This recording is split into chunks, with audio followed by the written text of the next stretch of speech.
안녕하세요. 이찬원의 삶을 분석하는 승무원쌤 김용숙입니다.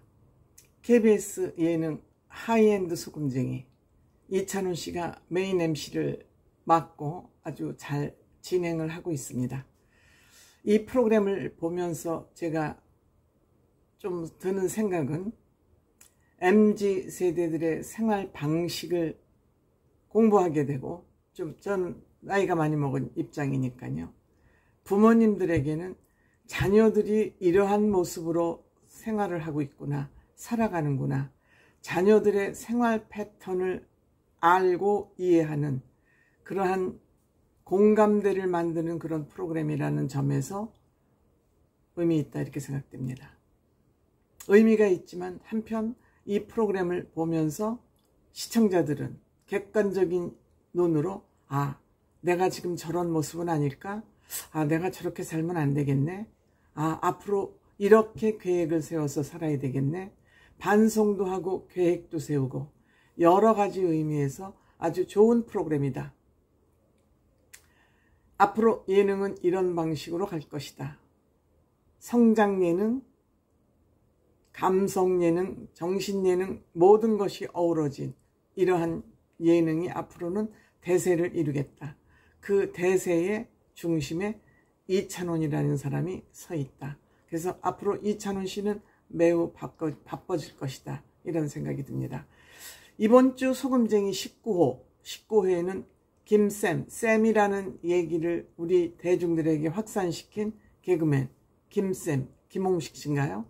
이 사람이 나왔는데 요즘 TV에서 우리는 볼 수 없었습니다. 이분은 대구에서 방송도 가끔 하고, 또 지금은 딸 카페에서 알바를 하면서 그렇게 열심히 살았는지 얼굴이 그렇게 망가지지는 않았습니다. 나름대로 행복하게 사는 것 같습니다. 굉장히 긍정의 에너지를 가지고 있는 그런 사람이 아닌가, 이렇게 생각됩니다. 이분은 사람이 좋아서 좋다 보니, 또 당시에 너무 잘 나가다 보니, 귀가, 또 사람이 좋은 사람은 귀가 팔랑길 수밖에 없어요. 사람이 좋은 사람은 어떤 단점을 가지고 있냐? 모진 말을 못해요. 누구의 요청이든 다 들어줘야 될 것 같은 그런 생각을 가지고 있기 때문에 주변에서 저 사람은 착해, 이런 얘기를 듣죠.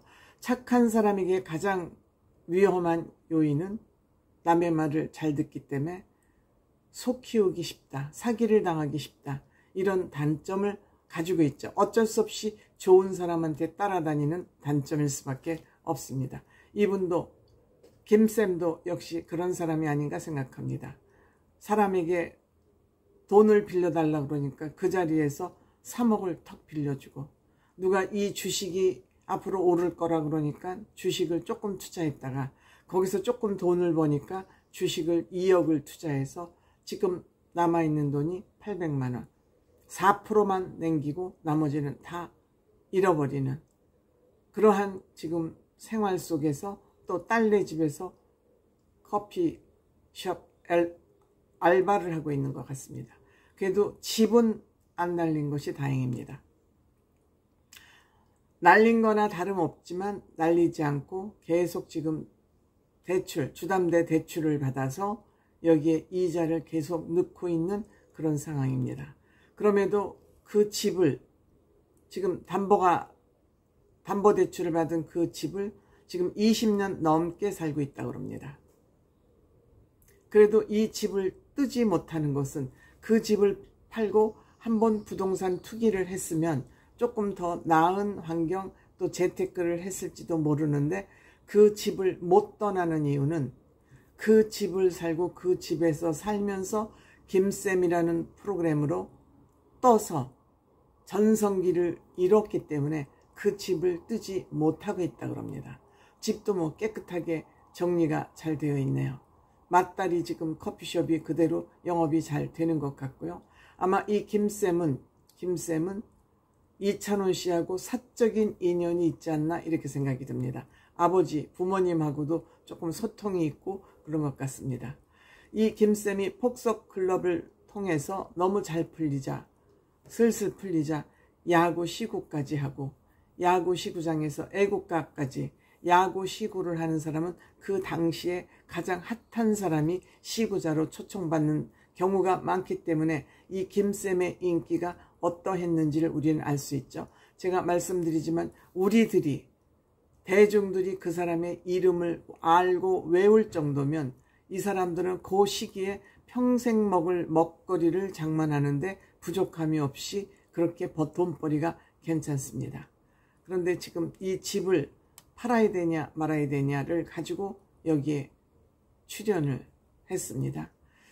이 김쌤 얘기를 듣자 이찬원 씨, 지금 우리 어머니 아버지가 사는 집도 김쌤네 집하고 똑같다. 뭐 벽지 바닥까지 똑같은 집에 살고 있는데 우리 아버지도 그 집을 23년 동안 못 뜨고 있다. 근데 최근엔 더욱 못 뜬다. 왜냐?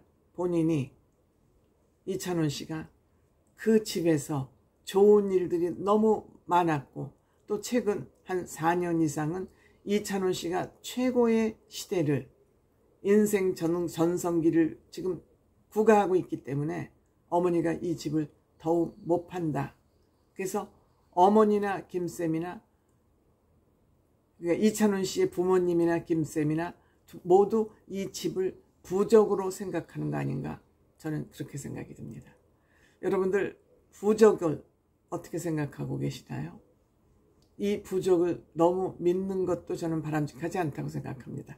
우리가 부적을 써갖는 것은 이 부적이 붉은 글씨로 쓰여지죠. 붉은 글씨로, 노란 종이에 주로 붉은 글씨로 많이 쓰여지는데 이 붉은색은 잡기를 물리친다는 그런 속설을 가지고 있습니다.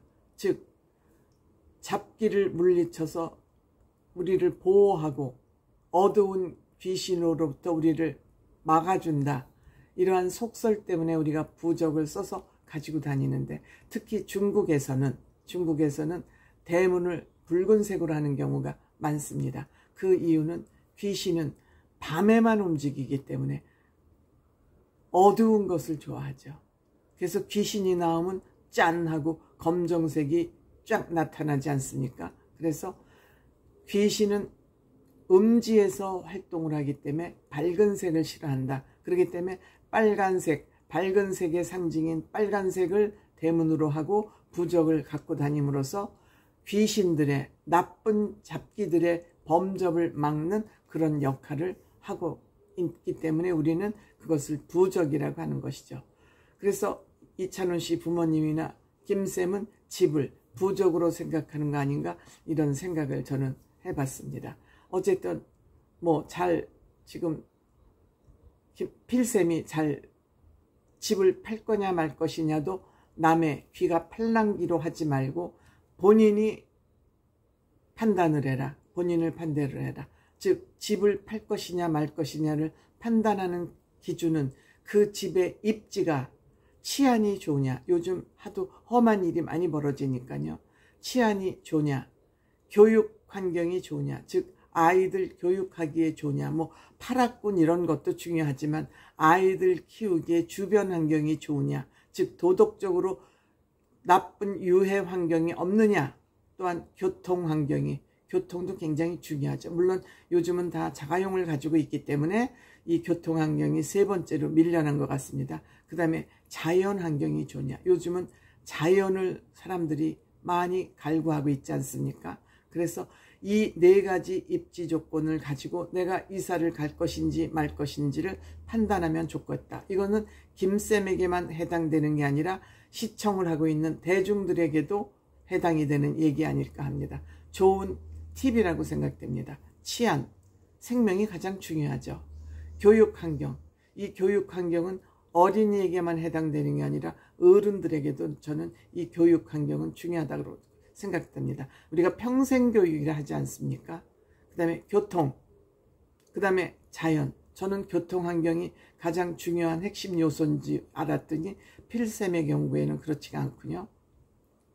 그 다음에 소금쟁이 20호, 40세 욜로족이 나왔는데 굉장히 열심히 일을 해서 한 1억 5천을 모았는데 갑자기 코로나 1호, 그 회사에 코로나 1호 감염자가 되면서 자기가 그 병원에 입원하는 과정 이런 걸 하면서 내가 이대로 죽을지도 모른다는 그런 생각 때문에 그때부터 인생관이 바뀌어서 마구마구 돈을 써대기 시작하다가 지금 카드빚으로 고민하고 있는 그런 40대 욜로족이 나왔습니다. 저는 제 개인 생각입니다만 뭐 그렇게 시원하게 내일 죽는다고 쓰고 죽어서 뭐 그렇게 시원할 것이 있나, 뭐 저는 하여튼 그런 생각이 듭니다. 지금 뭐 빚이 너무 많기 때문에 카드빚, 리볼빙 카드빚이 너무 많기 때문에 지금 특단의 조치를 하지 않으면 안 된다는 생각 때문에 여기에 출연한 거, 여기에 출연하는 것 자체가 이미 이 사람의 인생은 바뀔 수 있다. 자기의 치부를 드러내고 치료를 바꾸면 얼마든지 개선 가능하죠. 그 다음에 소금쟁이 21호 24세. 이 사람 팡팡이 돈을 너무너무 잘 써서 팡팡이 주로 먹는 거, 앉았다 섰다 바로 여행 가는 거. 아마 부모님이 조금 지원을 많이 하는 것 같습니다. 크리에이터라 그러는데 뭐 크리에이터 누군지는 모르겠습니다만 한 달에 한 200~300만 원 번다 그러는데 먹는 것으로 다 써제끼는 것 같습니다. 이렇게 먹는 것은 여러 가지 단점이 있어요. 돈을 낭비한다는 문제도 있지만 살이 찌면 건강을 해치고 건강이 해치면 돈이 또 들어가잖아요. 다중적인 손해가 있는 것이 이 먹는 거 아닐까 생각합니다. 먹는 것을 절제할지 할 수 없으면 무슨 일도 할 수 없다고 생각합니다. 이런 것이 절제가 안 되면 어떤 일도 저는 할 수 없다고 생각됩니다. 물론 이 소금쟁이 21호가 팡팡이가 뭐 먹방 크리에이터를 하는지는 모르겠는데 저는 이 먹방 크리에이터로 아무리 돈이 벌린다 해도 이거는 정말 지혜롭지 못한 행동이다. 좀 과격하게 얘기하면 무식한 행동이다.